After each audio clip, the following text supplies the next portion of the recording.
Hello, August and Anline. It was so nice talking to you when you were on your way to the library. I hope you like the library. I've always loved it, and that's where I work, so maybe you can visit me at my library. But let's read some books, okay? Bye-bye. The Smart Cookie. Greetings! I'm a cookie. I live in a bakery on a street corner near a river. Come on in. Welcome to our little community. It's a warm and supportive place to spend some time. Pretty fantastic, huh? These days, life is sweet, but my journey wasn't always a cakewalk. When I was younger, I couldn't have imagined fitting in here. For a long time, I didn't feel comfortable speaking up or sharing my ideas. I didn't feel like a smart cookie. I wanted to be a cookie who knew all the answers, a cookie who felt confident in a group, a cookie who said, "Aha!" when solving a puzzle, like this, "Aha!" Looking back, I had some trouble in my early days. I went to school in a gingerbread house. Our teacher, Miss Biscotti, was kind and patient. When I arrived each morning, she waved at me and smiled. I didn't get the best grades. I never raised my hand because I couldn't think of the answers as fast as the others. And I was the last to finish most tests. At night, I slept in a cookie jar. I had about 6 dozen roommates. They're saying, "Move! You move! No, you move! No, you move!"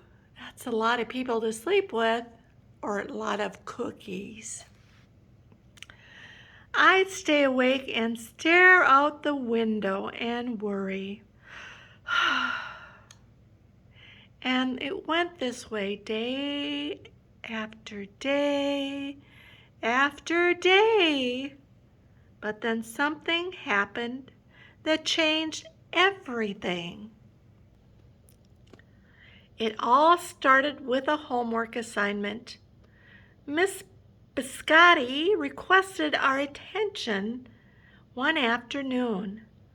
"Tonight, I would like you to create something completely original," she announced. "It can be anything you want. Please bring it to class tomorrow." That was it. There were no further instructions.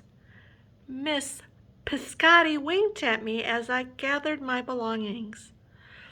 I felt like I had a million butterflies in my stomach. Create anything? Something original? Due tomorrow? Nope. When I got home, I immediately went to work. At first, I tried a cooking project. The results were half-baked. Next, I tried to hammer and nail something. It splintered immediately. Then I tried making a sculpture. It was a complete bust. I wondered if I was about to fail yet another assignment. I was stuck. I stared out the window and watched the rain hit the river. There was something mesmerizing about the water, how it moved in a chaotic way swirling around, yet ultimately figuring out exactly where it needed to go. Aha! Suddenly I had an idea. I decided to write something original, a poem. I came up with a title based on how I'd been feeling. My crummy days. After that, the rest of it seemed to fall into place. I wrote, and I wrote. I lost track of time. An hour went by in a flash. Aha! I said when I was finished. I couldn't sleep that night, but it wasn't because I was worried. It was because I was excited. I felt like I really accomplished something. I felt smart. The following day, Miss Piscotti asked for volunteers to share what we'd created. One kid showed off his original frosting art. Another kid revealed her sprinkle distribution. Another kid revealed her sprinkle distribution machine. There's the sprinkle. There's the original frosting art. Here's a machine. Kicks like a bowling ball. And that makes a baseball go around and a tennis ball go up, and then something comes out and it sprinkles on the cupcake. Does that look delicious?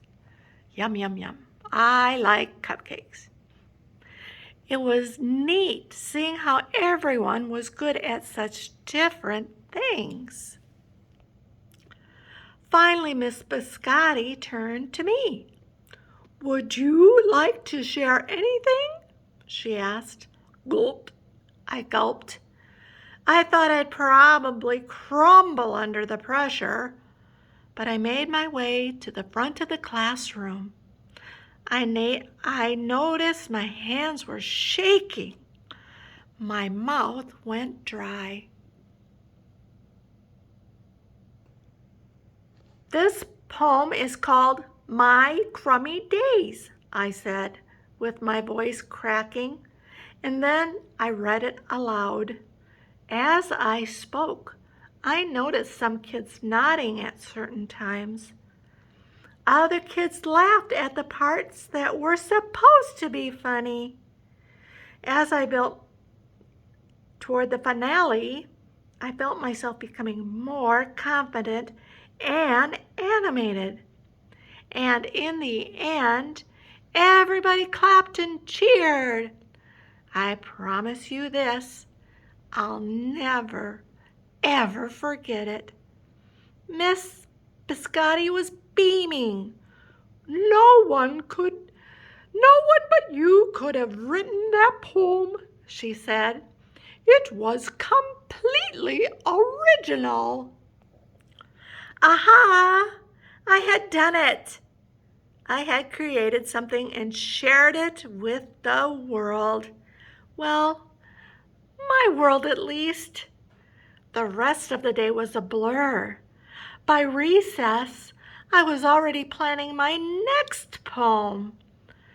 I would call it My Sweet Morning.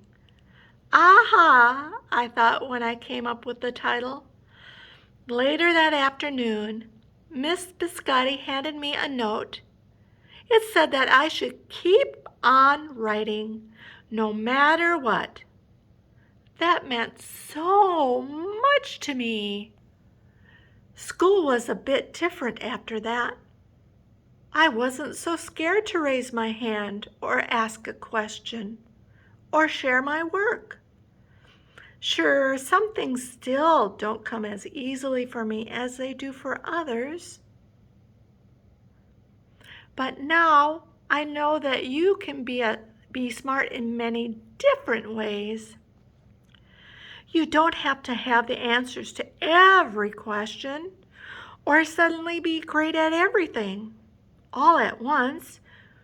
You just need a chance to try all kinds of things to find out who you are and what you like to do.